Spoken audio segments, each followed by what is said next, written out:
So if you're starting a business or you already have a business, do you need workers' compensation insurance and do you need a workers' compensation account? Well, the answer is it depends. It depends on the nature of the business, what you're doing, if you have workers, and the jurisdiction you're in and the industry you're in. And so at least here in Canada, workers' compensation is governed on a provincial level. So you want to look into the provincial rules for workers' compensation in your province. But basically, workers' compensation insurance is just insurance to compensate workers if they're hurt at work. And it typically also provides some insurance protection for employers in case there's a lawsuit or something like that. So can be very valuable in certain circumstances. And for the most part, it is mandatory when you have workers. And so here in Canada, the Canada Revenue Agency looks at employees versus independent contractors differently than workers' compensation boards look at workers. Workers' compensation boards typically don't care if you have employees or independent contractors. They just care if you have people working for you in general in either format. Whereas with a CRA, an independent contractor is treated differently than an employee. Whereas with workers' compensation, both are classified as workers. If you have workers, typically you need workers' compensation insurance. So you have to create an account with the workers' compensation board in your province. And now in some cases, even if you have workers, it might not be necessary to get it.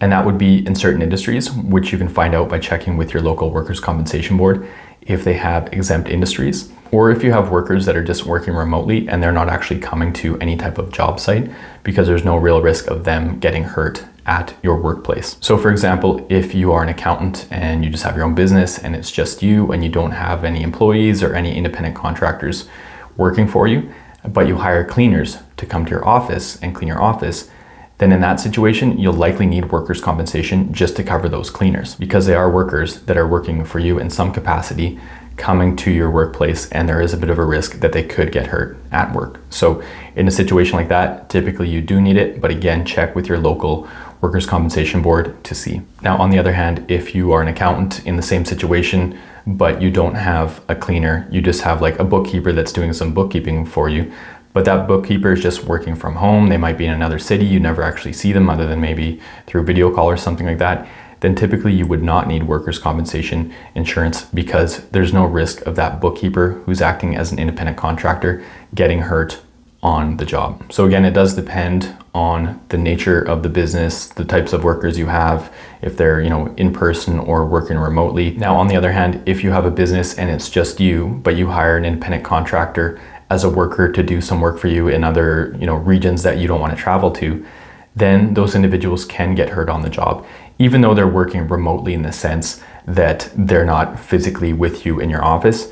They're out physically doing things for you where they could get hurt. So that would be a different situation where you typically would need workers' compensation, again, depending on the jurisdiction and on the nature of the work and the industry. So I know it can vary a lot, and maybe that's frustrating, but it really does depend. But it's really important to be aware of workers' compensation insurance and when you need it and how to get it. Because if you don't get it when you do need it, and then one of your workers gets hurt at work, there won't be insurance for them. There could be issues for your business. There could be penalties for not having it when you're supposed to have it. So important to be aware of, and hopefully this video is useful. If so, please click like, and feel free to come check out my YouTube channel where I have 300 videos that cover business management and business startup topics.